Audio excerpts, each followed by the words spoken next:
The thing that we're really curious about is what happens after that tour.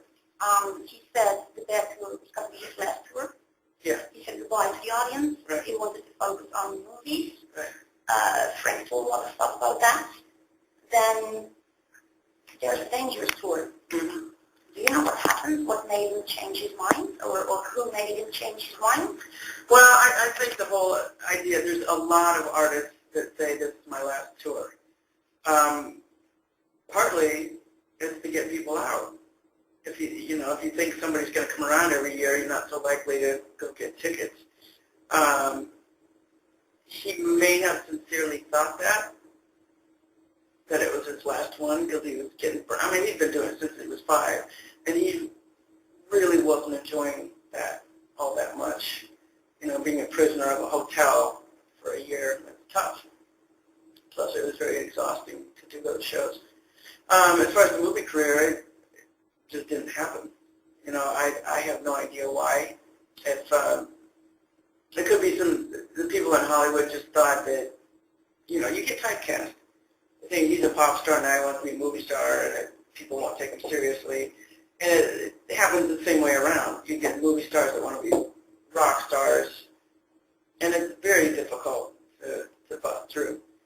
So, but I'm just guessing. I have no idea why the movie thing didn't take off. I was aware that he wanted to do that.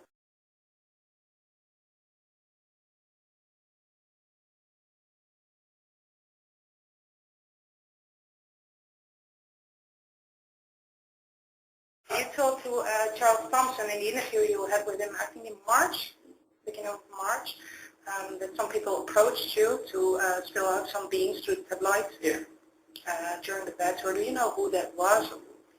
I don't. It was, oh my God, that was 1987. Yeah, I know, it's more ago. And it was just somebody that was at a photo shoot or an interview that I was doing that I never saw again. It's just someone out of the blue asking you to... Just some Hollywood goofball.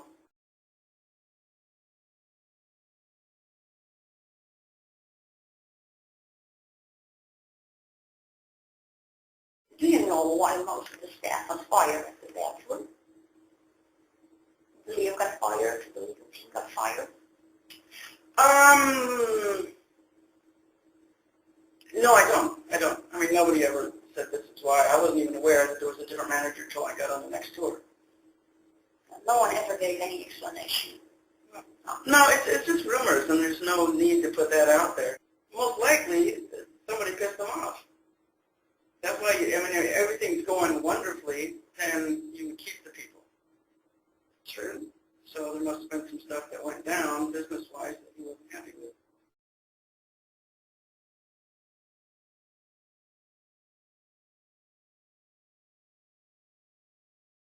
It was a greatest hits tour. That's what it was. Yeah. I mean, in order to do a new show, he never wanted to play stuff that hadn't been on the radio, like in the top 10. Okay. That's why when we did the Bat tour, when I first started with him, they had only just released Just Can't Stop Loving You and Bad. And so we didn't play any other stuff off the album until that stuff had been released. Really? And we did a whole year. We started out in Japan and went all over the world. Then we went to Pensacola and reworked the entire show and added a lot more songs from Bad at that point. So, yeah, he didn't have a fresh record out, so he's not going to do new material. Okay, so he changed the set list after some new stuff was released. Yes.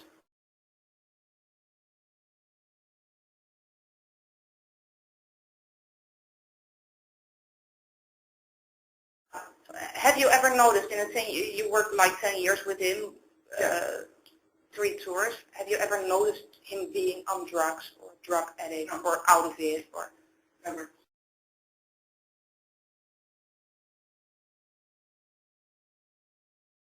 You still talk to Carol Faye, right? Did she tell you anything about the preparations for the This Is It tour or? Not a lot. We just emailed about that. Yeah, and she thought that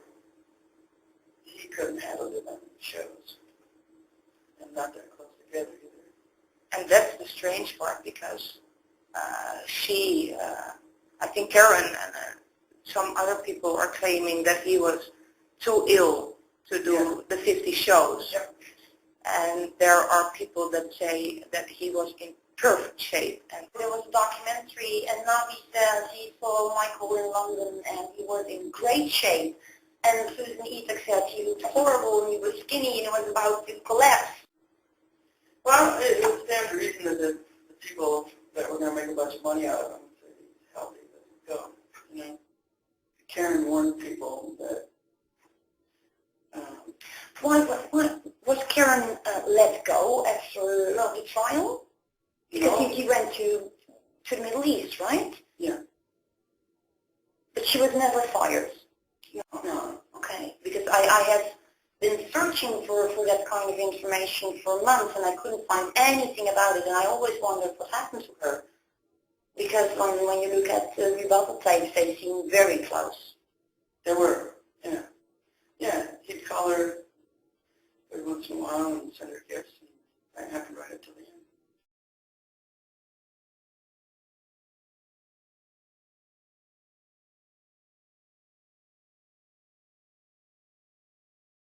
Oh, what I asked her, it was so ignorant. Yeah. Yeah, it's interesting. I don't pay attention to the news because I know it's like 99% shit. Yeah. I mean, any news. It's just made up and copy and paste. What do you think? Did you see the media and the news about his death and afterwards? I didn't watch a lot, to tell you the truth. I mean, I watched a little bit the day he died, and then I saw the tabloid stuff start to kick in, and I had no interest in seeing any of it. It just pissed me off. Yeah. They went crazy. And still are. Yeah. Yeah. It's still going on. Still day daily. after day after day. Whenever they smell money. Yeah. Easy target. What do you think about the stories that some family members have been saying that actually the doctor is the whole guy and that there's... I wouldn't doubt it at all. Yeah, I mean, I haven't read near as much as you guys have, I'm sure, but I understand that the doctor wasn't in the room at the time. There are like 4 or 5 different stories about that. Really? There are 4 different 911 calls. Really? Yeah. From different people? No, from the same person, but different calls. Yeah. The call was made from the Beverly Hills Hotel instead of Carolwood Drive. Really? Really.